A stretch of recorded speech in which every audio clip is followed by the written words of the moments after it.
Good evening, everyone. My name is Shiza Chaudhry, and I'd like to welcome you all to the Michael Owen Jones and Miles H. Taylor Lectureship of 2025. Before we begin, quick housekeeping notes. Please join us to stay after the panel for a reception in the Nog. And welcome practitioners. Please check in with Dana Perlson at the back of the auditorium for the LACES credit hour for this event.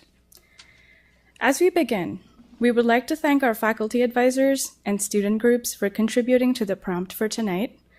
A big shout out to our communication directors, Sneha Patel and Ashley DeFallo, for their constant support and guidance. We would also like to thank our donors and acknowledge students for whom the endowments are named, Michael Owen Jones and Miles H. Taylor. The Michael Owen Jones Lectureship was established in 1992 to recognize former University of Virginia architecture student Michael Owen Jones class of 1985 by a gracious endowment. We would like to thank the Jones family who have funded this perpetual lectureship to honor Michael's memory.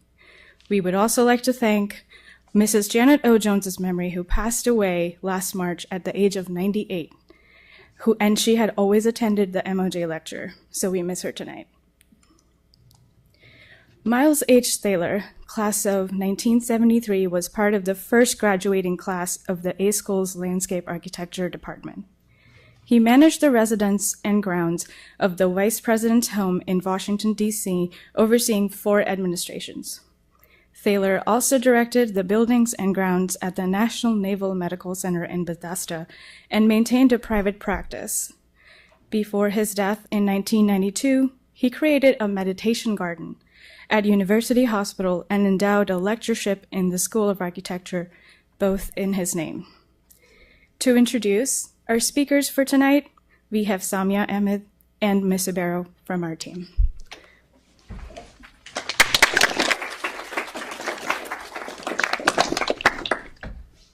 Our first speaker for tonight is Ruth Mandl.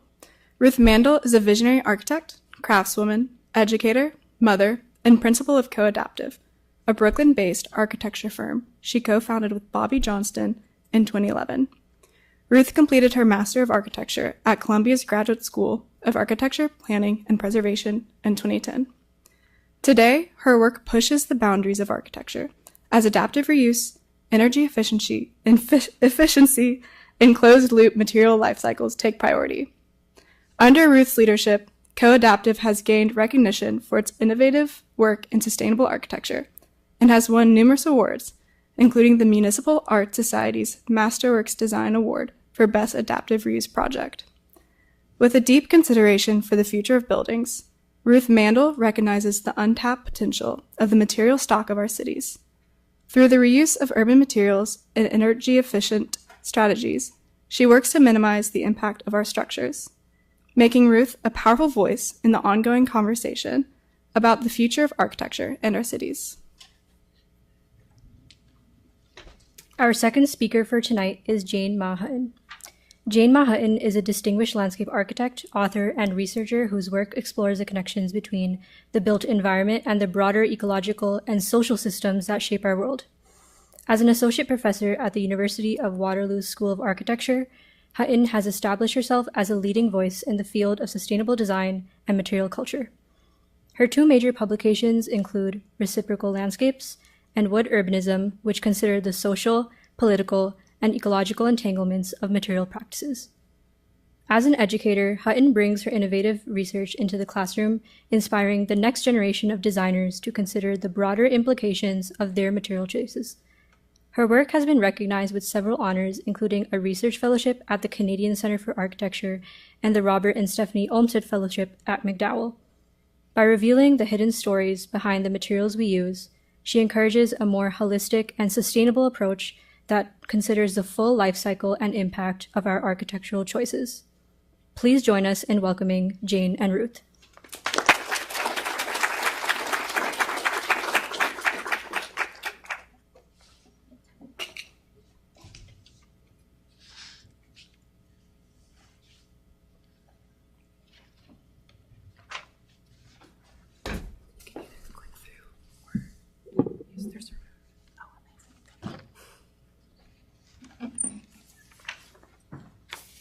Hello, everyone. Thank you so much for having me. That was an amazing introduction. I loved all the questions you posed as I was presenting or preparing for this talk, and I'm really excited about the conversation that's going to happen after. Ooh, there we go. So, in putting together my talk for today, it was important for me to underline that co-adaptive's understanding of architecture is of the processes that make a building rather than the final object. Our practice is increasingly concerned with how we are building and repairing, and we feel that it's important to reframe our profession along those terms, understanding our work not as the creation of a moment in time, the photos that are published and captured when something is completed, but rather as the systems and practices that inform the manifestation of repeatable solutions. We're all too familiar with the problems of conceiving of architecture as an object. This understanding doesn't adequately take into account the waste that's created by the construction industry or the immense distances that materials travel. It often lacks clarity around how material is handled and the effects it has on our environment and the people working with it.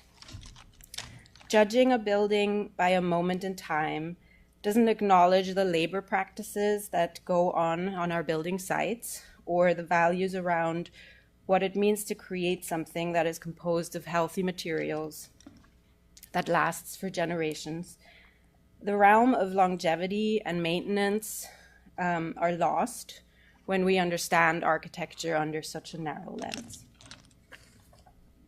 At Co-Adaptive, we aim to strike a balance between reducing operational energy and embodied energy, which is a creative challenge, and very often the two are in direct opposition to each other. But we think that that's really the key to a resilient and regenerative future. So we work with existing buildings, retrofitting them for durability with healthy and locally sourced renewable materials. Reuse is a really important part of that equation because it stores carbon and it doesn't require extraction or manufacturing and transport of new materials and assemblies. Many of our projects are designed to meet Passive House standards, which aim to reduce active heating and cooling loads by 80 to 90%, and with the deployment of solar can achieve net positive operational energy.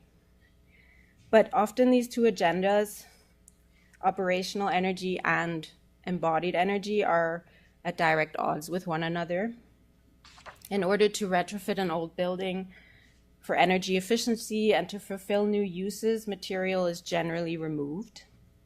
And it's along this boundary that we find our main mission and role to innovate. In an effort to have more impact on the process of taking old buildings apart and focusing on deconstruction and shaping attitudes about waste, as well as ensuring careful product specification, we launched a construction arm 3 years ago when co-adaptive architecture turned 10. Now we are immersed in a lot of building, and as we are in design, and we have an equal team of 9 carpenters and 9 designers. And we have learned and are continuing to learn that construction is difficult, innovation is difficult, because the risk of fully comprehending new material assemblies and new processes is high. Yet being directly involved in estimating budgets, timelines, and sequencing has meant that our designs are substantially informed by these constraints. And since money, unfortunately, has such a profound impact on how we construct our built environment, we feel that gaining understanding of these levers has making us stronger, more informed advocates of the changes we need to make. So our focus on existing building means that our initial process of taking a project on is one of diagnostics. We work closely with our clients to understand what can remain in place, what must be upgraded, and how best to create long-term resiliency while minimizing waste. And we are lucky that we have such a large quantity of masonry buildings in New York City. Due to the rapid growth of the city around the turn of the century, many of these buildings are now reaching an age of 100, 150 years, and they require significant repairs to make them resilient for the next 150. We have found in working with these existing buildings that rebuilding to the same craftsmanship as they were built 100-some years ago would be much too costly today. And yet repairing the old structures to a quality that will last another 100 years is still more expensive than building new, which is why so often things get torn down and we start over.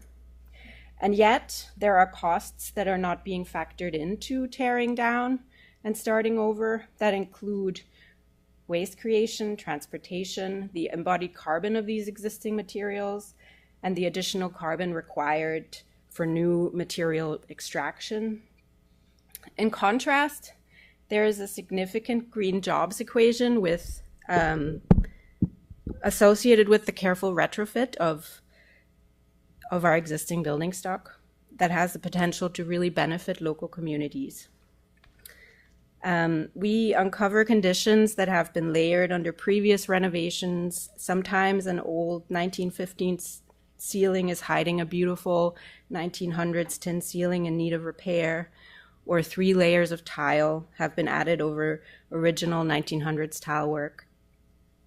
And uncovering and unlayering history is actually one of our favorite things about working with existing buildings. Here's a couple of things that we found: a toy car and some math homework with an F stuffed behind a fireplace. In a world where the price of virgin resources is rising exponentially and we are running out of spaces and places to put our waste, we think architects must become adept at designing with existing materials, maximizing their utility and extending their life of everything that is already amongst us. Consequently, we must also plan for this material to be adapted and reused in the future, so starting to think about the cycle while we're designing. I think that this changes the way in which we have been taught to think about design, because it necessitates an understanding of what is available before commencing the design process. Whereas more habitually, I think we design and then we go searching for how to implement that design. So even for us, it's sort of a reframing on how we design. I think it also opposes a change in how we think about the architect. Working with existing building fabric means that our hand is lighter, more subtle, and that sometimes less immediately visible.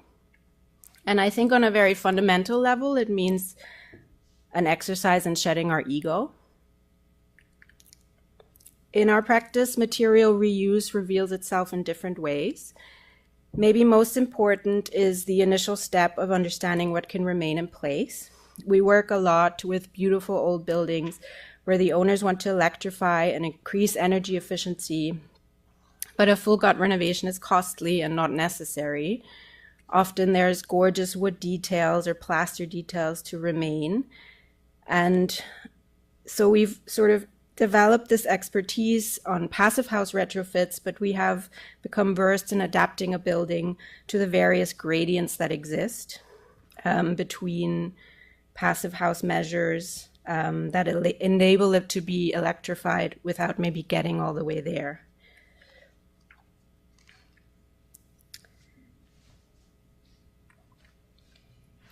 In our Tiny Queens passive house, which was a building in Queens built in the 1940s with a very efficient floor plan, it was our least materially invasive passive house renovation yet, because a lot of the layout of the existing building essentially stayed. The flooring stayed, was refinished, and we carved a moat around the perimeter of the building to insulate it, to air seal it. And then we sort of showed that move by using reclaimed oak to match but laid at an angle, as you can see in the right, just to sort of show that this is where we intervened.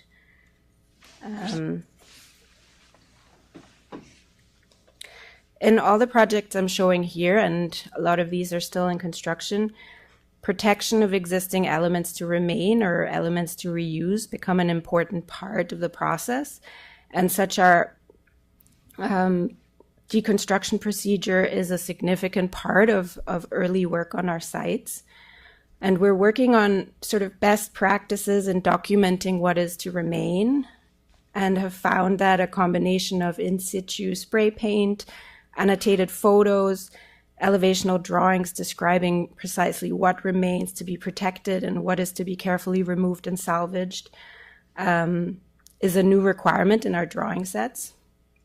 And I think whereas, more traditionally the demolition set is maybe a couple of pages in a many page document, we found that in order to plan a good deconstruction set, it means that that part of the drawing set requires a lot of additional attention.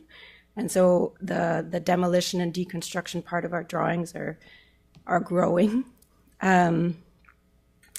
In the case of our timber adaptive reuse theater for the Mercury store, all the existing wood joists were salvaged in the creation of the double height space and carefully piled on site for reuse, both as railing posts at our bleacher openings and to separate our microperforated acoustic panels in the main assembly space. Anything that was not reused directly on site was picked up by Sawkill and made its way into other wood products around the city.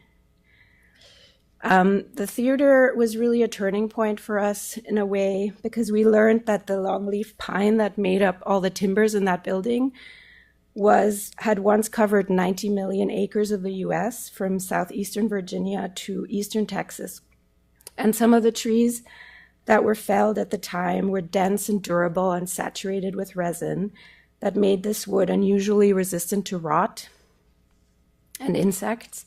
And in the decades before steel began to dominate, longleaf pine was the strongest building material around. But sadly, the clear cutting of the vast southern forests essentially means that the entire range of that old growth hard pine no longer exists. And this material is now only found in our cities, in buildings.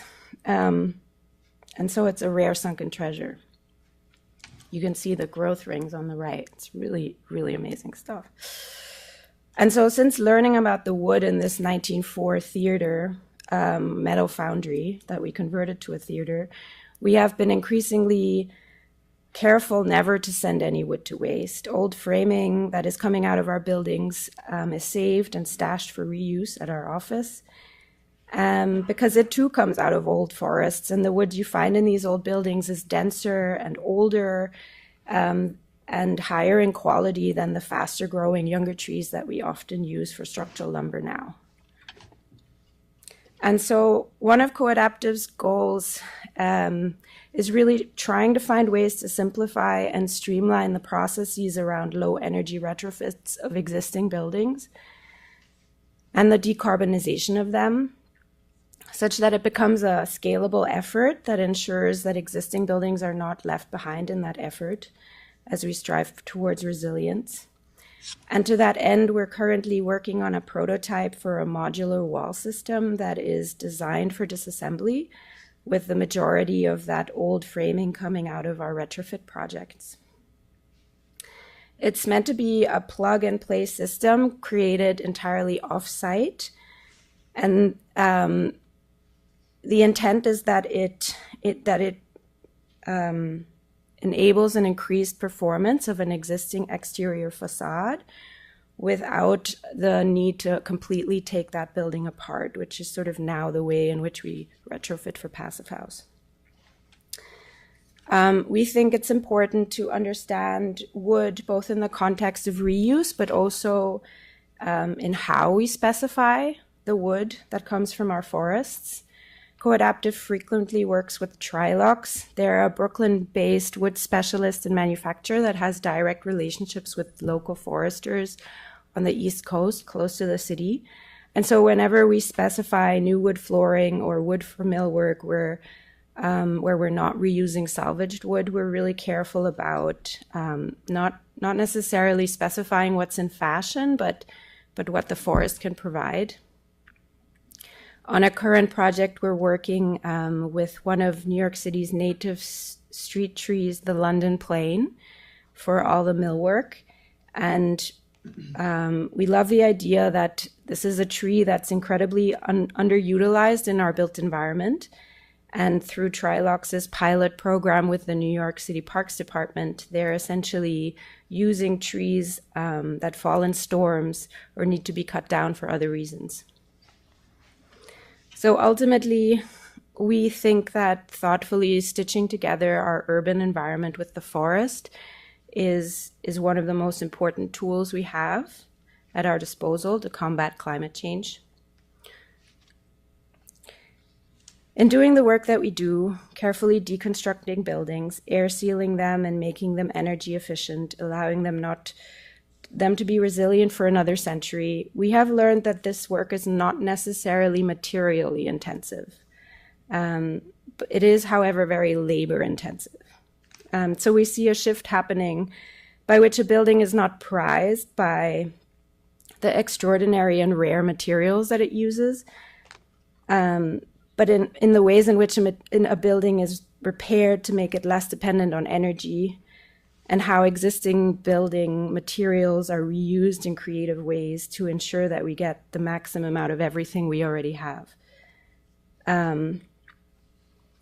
This means that while the ratio of material to labor on a standard project might be 40-60, so 40% material, 60% labor, working with existing materials may change this equation to be closer to 20-80. So we're working with less new material, less virgin material, but in doing so, we're increasing the labor that it takes.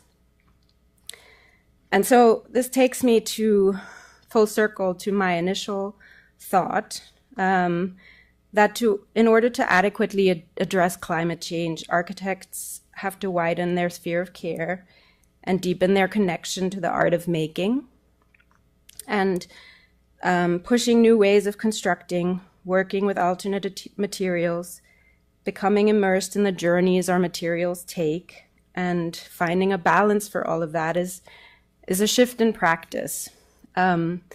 Resilience is a goal, I think, that extends beyond the building and into the community that we build through this work. I think the tasks of repair and maintenance are ones for this generation. We've already taken plenty from our planet, so let's learn how to work with what we already have. And that's it. Hey everybody, thanks for coming. And I just want to thank the organizers so much. This has been it's like such a thoughtfully organized event, and they shared such like thought-provoking questions that I think I'm going to keep by my side for years to come when I don't know what to do. But essentially they were asking us to think about like how we got to do what we do and what inspires us. And so I take it kind of a little literally and going to share some of those responses. So I think an really important experience for me was the chance to work when I was an undergraduate student in biology with Catherine Podben, and then Bonarjay and Alba Pacheco in eastern Panama, in a small village called Ipiti-Embera, which was a community where people were building their homes and making their living out of hundreds of different forest plants. So like pretty much everything materially sustaining. So everything from building structure to flooring to that, like kind of like the most incredibly effective roofing systems like this palm, and all the way to fibers and colors and pigments that were used like this. This is a palm on the left called chunga, which has these incredible spikes on the outside, which makes it very difficult to climb. And then the interior, really soft frond is used to make the like really exquisite art and basketry, which is a really important kind of economic, like important source of income for people. And so a lot of the species in this area were disappearing as the government and settler farmers were encroaching on their traditional land. And so community members were experimenting with silvicultural and sustainable harvesting techniques, which was what we were kind of there to participate in.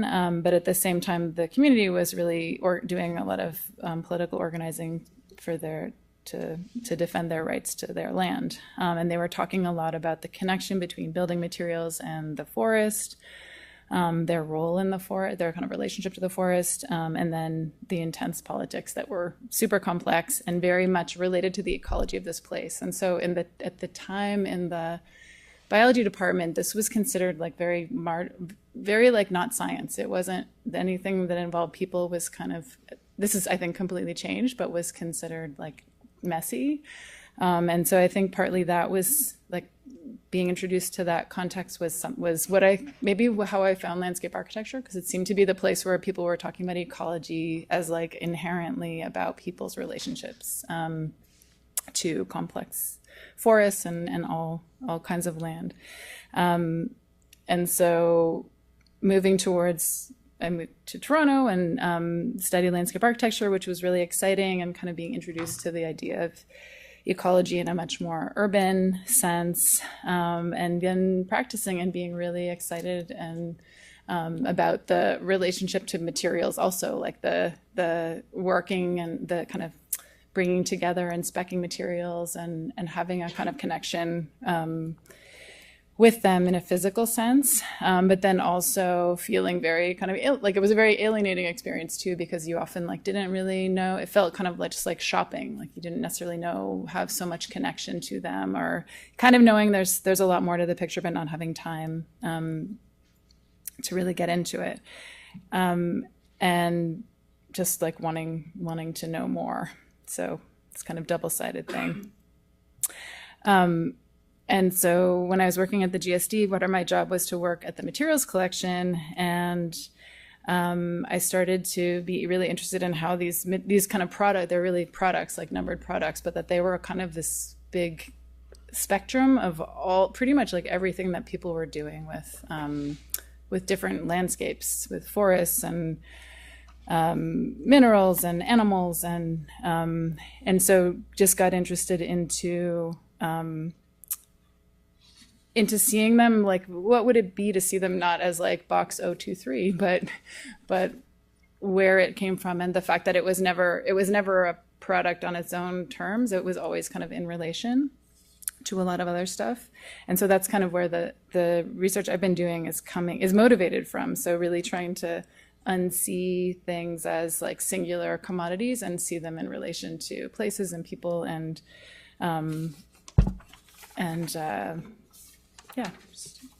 in other ways.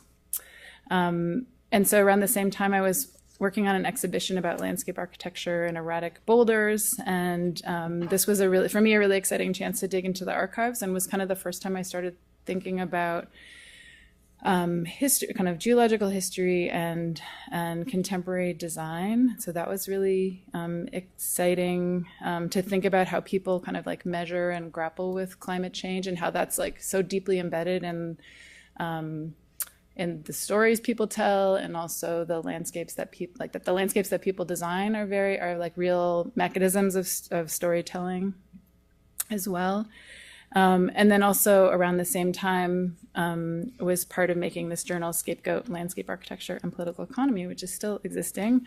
And I had the pleasure of sitting with a bunch of people from lunch today at lunch, and we were talking about like what a kind of amazing experience it is to work in a collective way. So for me, that was also really formative, to be able to work on ideas, but with other people, and often like learning from people who knew a lot more about writing than I did. And so all of these kind of pieces, I think, were part of the like, and now I'm having a chance to work with these people on this upcoming journal architectural education issue that's coming out in March, Architecture Beyond Extraction. It will be, I'm sure, in all of your mailboxes soon.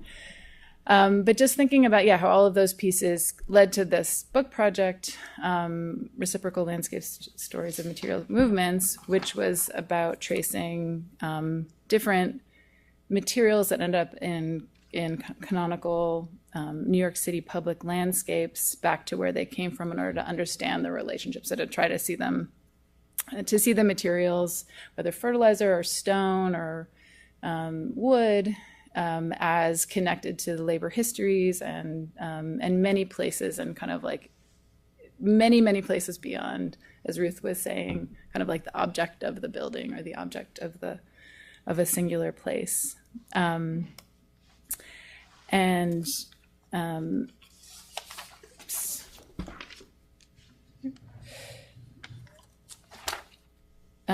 so I think over the project, I was surprised how directly the stories of these kind of randomly selected materials really reflected the history of capitalism, from soil exhaustion to deforestation, forced labor, to mining over extraction, or essentially kind of using up things as if there were no limits. The London plane tree. I'm so excited to hear this story about the London plane tree, because these, so many in the city coming down.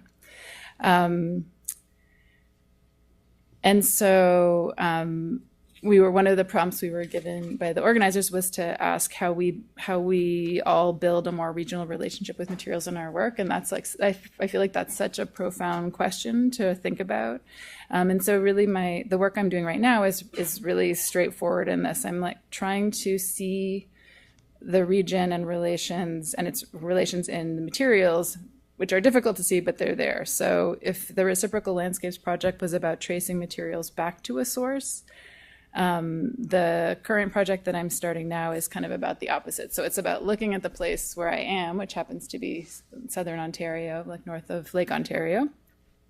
And often there's a kind of story that with colonization, everything, this kind of like grand ecosystem that existed of the great complexity was erased, as if it kind of disappeared. But it's because we see this kind of massive mega urban region of concrete, steel, and wood. But I'm interested in looking at how not only was this urbanization occurred kind of like, we talk about it like on this land, but it's really like actually of this land. Like it's so much of it is actually made from the ongoing ecosystem that's here. That was the deciduous mixed wood plains and limestone bedrock lowlands that are territories of Anishinaabe and Neutral and Wendat and Haudenosaunee peoples. And so this was, transformed over 3 centuries and commoditized as materials. And some of these became construction materials that were used to build this region, and some were exported to US and Europe. But like, how do they persist? How do they continue? And so in a amazing talk that Sylvie McAdam gave to a bunch of architects, she's the lawyer and one of the co-founders of Idle No More. She reminded the room that the buildings and spaces that were being talked about were made with stolen materials. So beyond kind of thinking about the abstract taking of land, she called on us to reflect about how all that came from the land, and how the institutions that were built from those land kind of continue, to also enact realities. So I'm starting to look at different episodes of commodification and dispersal. So thinking about, beaver managed waterways and mixed pine forests whose timbers supplied the British Navy, and shale beds that kind of built the last century's city, and gravel deposits that compose the highway system that connect the urban regions, and then all the stuff, all the demolition materials of all of these that continue to become like the landfill for new development. And just thinking about how all of these stories or materials also connect to decisions being made right now about the future of kind of land planning in the area. So I think just broadly, the questions that I'm kind of interested in is, how does the kind of material reuse honor existing materials and their past extractions, what kind of material practices support communities that care for land, all of these kinds of things, and everything, and kind of Ruth's prompt to just really work with what exists and to as a form of also paying attention and honoring what's there. I think these are really interesting, important ideas. So I really get a lot of kind of hope when I see practices like Ruth's practice happening, and seeing so many kind of networks of people doing material reuse work in Toronto, and like a growing deconstruction industry. This seems like an avenue of material practice that really needs to be done, and actually like that designers really have a lot of skills that are relevant to this, and that in many ways hoping that there are many different kind of avenues of participation in this. And it's interesting for me to find out recently in a collaboration with Alison Kriba, a Toronto researcher, how new the idea of demolition is. So we were speaking with kind of multi-generational demolition contractors, and they're basically like, it's my grandfather, was working in a time when the material salvage was absolutely kind of like the mainstay, and there were salvage yards throughout the city, like hardware stores. So just thinking about how recent and close at hand some of those practices are. And then also just thinking about how students was asked to look at like teaching work, and how students that I'm working with at the University of Waterloo are engaging some of these ideas as well. So some of the Master of Architecture students are looking at ongoing land relations of colonial settlement through, this is Hibbu Zuberi's work on cotton cultivation in Pakistan, or limestone construction in Montreal, or fishing rights in the Huron Bay. And often, a lot of times the students are, because they're working with like very material specific focused topics, they're developing methods where they're maybe doing archival research and interviewing or ethnographic work, but then also finding like physical hands-on ways to engage with the materials as well, which they find really satisfying. And then finally, I work in an architecture school, but I introduce landscape themes to second-year undergraduate students. And so a lot of the emphasis of that work is about focusing on movement, materials moving, paying attention to life cycles and fluctuations of the Grand River nearby, and kind of understanding this place within a land agreement with the Six Nations that is not honored. And I also we got a chance to step into Brian's class today around the Delta table, which was incredibly inspiring from that point of view of like really trying to see the patterns that are there. And I think, we're also at our school doing a kind of, as I think probably every single school is right now, doing a major kind of like review of our curriculum. Like what does this education need to be? How does it adapt? How does it kind of really address the skills that are needed? Because work is changing so much, everything is changing so much, and so much of these conversations keep coming back to the maintenance and repair classes, the questioning of the new, like really like deeply questioning what does it mean to build new, and also working with what is, whether that's like existing building material, like urban fabric, and landscapes, and kind of like honoring what they are in many ways. And then also just kind of connecting to, I also think that a lot of the conversation has been about like the need to actually connect and like find joy and love in the places that we're building with and working with. So that's really fun to I don't know, spend time with classes and students just in like walking in the river. So thanks.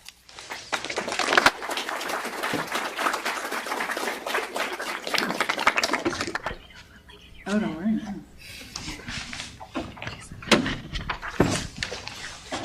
And so thank you, Ruth and Jane, for that insightful lecture. I am Olivia. I'm a third-year undergrad student. I'm Joyce, a third-year MLA student. So it's incredible to see your work exploring a novel process of making and maintaining design constructions. So we're going to start off with our first question. Both of you are advocating for the care and resiliency in deciding construction materials. What are some of your inspirations for taking up this topic, and in your view, how do designers advocate for themselves and the work that they do?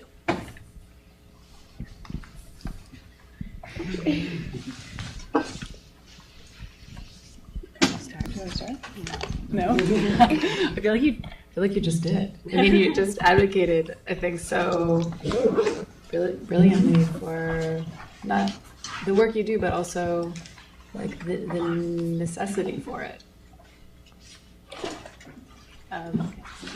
Yeah, I mean, is it on? Okay. In our practice, we very much see ourselves as a democratic practice where we listen to all of the voices, and very often the students coming in from academia, from just having spent all this time immersed in thinking, bring new ideas of how to look at things. And so I think when you all go out into the various practices where you will land, I want you to have the courage to sit at a table and say, well, hang on, what about this? I think that practice needs more of that, and I think that it's not always the voices of how things have been done forever that should be the prevailing ones. I think we're at a moment of inversion. And, you know, a lot of the things that we do now have been informed by the amazing team members that work with us. And so it sort of was born initially out of, we started with Passive House. We started looking at operational energy. And when you're taking a building apart to, like I said, for operational energy, you're like, wait, hang on. Like, what is the point of me doing this if I'm taking all of this out and I'm not thinking about what I'm taking out and how that affects the embodied part of the equation? So that's kind of how we landed there, I think. And now it's almost more important to us than the rest of it. I would say your question made me think about how people frame the maybe research in school that they're doing, and I think something I'm seeing that seems really effective is that maybe years ago people would be proposing work that was like spectacular and visionary, which is very important. I think it's all visionary, but I think a lot of people or students now are like really trying to target their work towards like policies that are on a tipping point, or like a bit more grounded, and seeing proposals as like models or precedents for really like realities that could be close at hand. And I think that seems really effective and important to me, that there is, because I think there's the possibility that a more speculative design project, this is not at all to like underplay the speculation, I think it's incredibly important, but just to see the actual power of like a really clear visualization that's getting at a very specific issue, I think is really important in advocating for like specific changes, whether that's like deconstruction policy or I don't know, code adjustments required to be able to use certain materials. All of those things are really like kind of need, when they don't exist, they don't necessarily have precedence, and I think designers can kind of visualize and imagine that and like provide examples at least to look at. And our second question is, thinking about these broader cycles that materials live on outside of human timeline, how do we connect more with the cycles around us to be in tune with material fluxes? That always makes me think about the woods, and like those images that you showed were so beautiful in that way. Like just thinking about the scale of these trees and their physical qualities, and that they in some ways like represented the entire landscape. It's like, it's mind-blowing. So I guess I see that I think starting with wood is a really great place to do this, because it's actually maybe more intuitive, more visual, like more closer to one's experience. And also it's like, it's right in front of you. Like it's in these buildings that are coming down, and there is a need, and there are people working to kind of work with that. So I think maybe it just depends what you're near, and trying to see those connections, trying to see literally the forest in those trees, in those woods. But I feel like it starts in our everyday. It starts at home. It starts with how we shop at the supermarket, and how we treat the food in our fridge, and just sort of being hyper aware of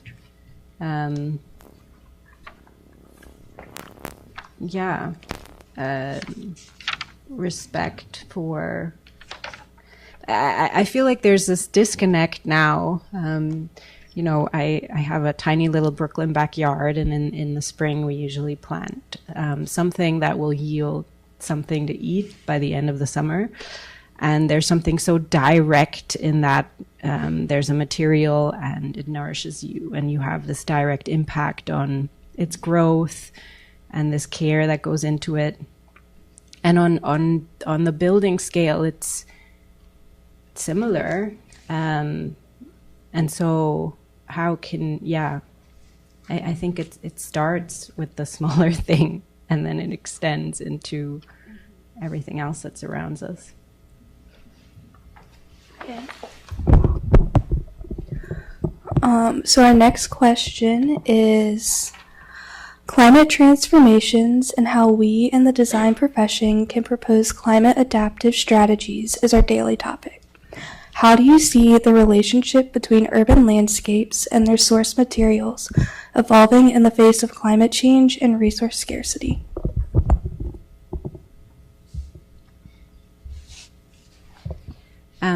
I sometimes wonder if everything we need is already around us, and we don't actually need to take anything more.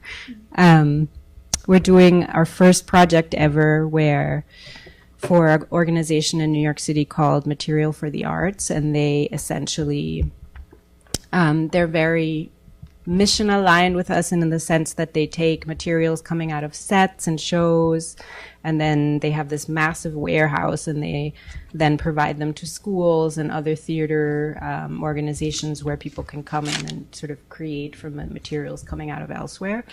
And we are designing a very tiny project for them. They have these two artists in residence that stay with them for 9 months at a time, and they want to give them space.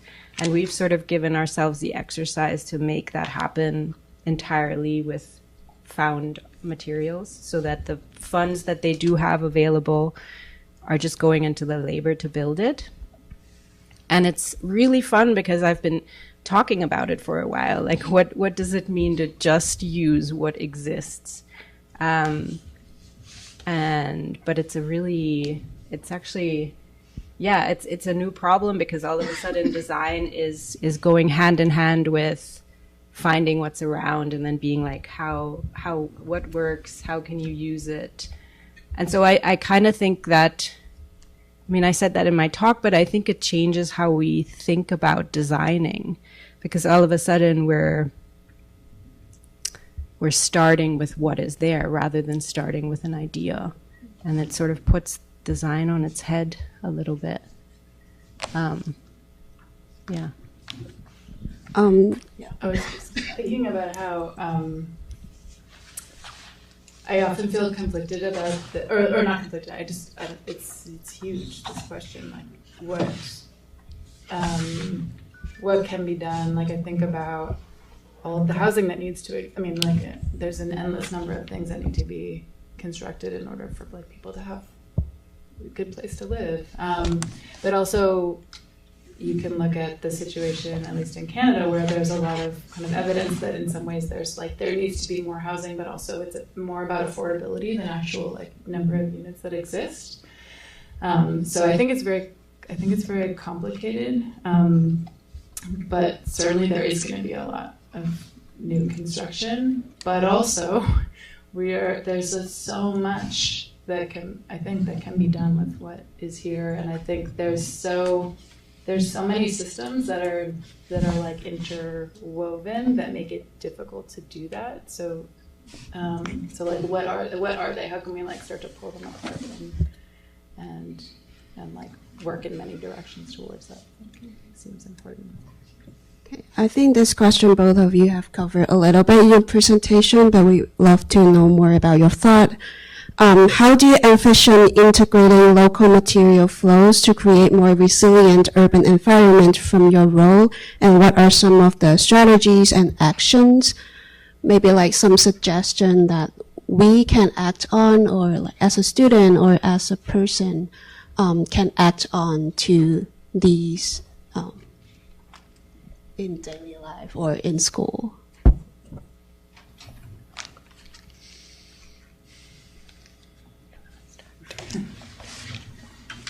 I'm just inspired by this idea of using what we have, and but you're saying what are some everyday actions? Yeah. Maybe I'm just curious, like how is that in terms of your like, let's say studio or research projects? For example, like from Jane, your role of being more like a educator or like researcher, like how do you envision bringing your research to a more practice, and like what are some of the implications in the real world? While for Ruth, like what are some of the maybe challenges and how you overcome with what kind of strategies and action that you see when you are doing your practices?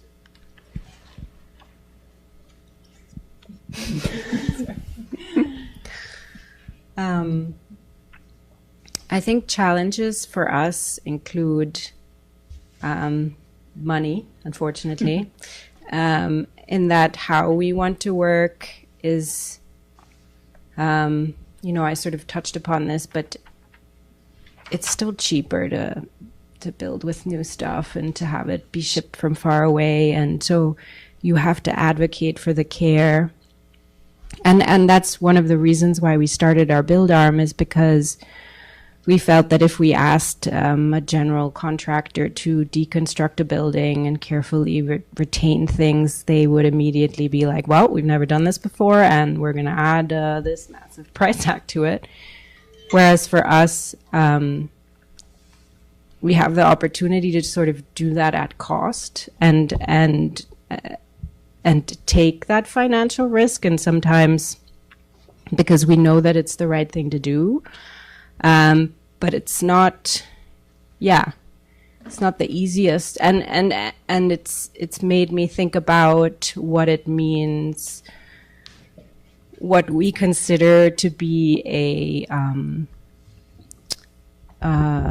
successful practice is often equated with a profitable practice, and I have thought about it lately as if everyone on our team has a good work-life balance, and if everyone is paid well, and if everyone has health care and PTO, then that's enough for me. Like, I don't know that I need a profitable practice. That is, because the profit often comes from the exploitation, let's just say it, of like working people really hard so that the directors get that cut from all that labor. And so I think an equitable practice, and I think for a resilient future, that is where I want to see architecture heading, is that profit becomes a cherry on top. I think the first name of the game is Can I ask you a question about that? Yeah. Just thinking about the shifting percentage of like materials to labor costs that you were mentioning, and then you're actually like people in your office are doing that work. So I guess I'm just thinking, like, wondering more about how you there seems like a connection between the idea of an equitable work environment, and also this like the major issue is that it's been cheaper to not pay people or kind of import things without well paid labor. So what do you think? Like, where is that heading? Or like, is this about training? Is this about, like, I'm inspired by groups like Repurpose Savannah that are a lot of deconstruction companies that are really like, okay, we're doing this work, but also we need to train a whole generation of people in this work.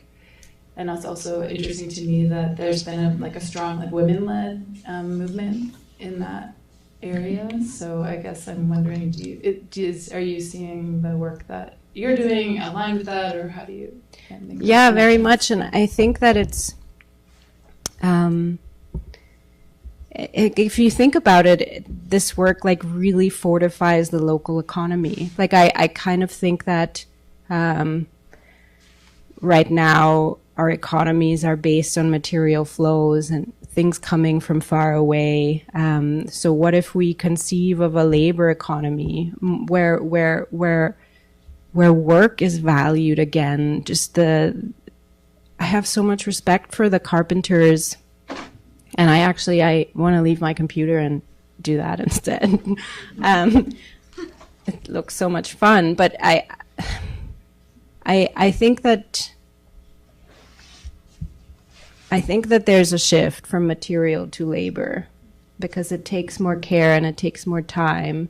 But conceivably, if everyone is compensated fairly and material is already here, it can bolster local communities. It can fortify how we think about,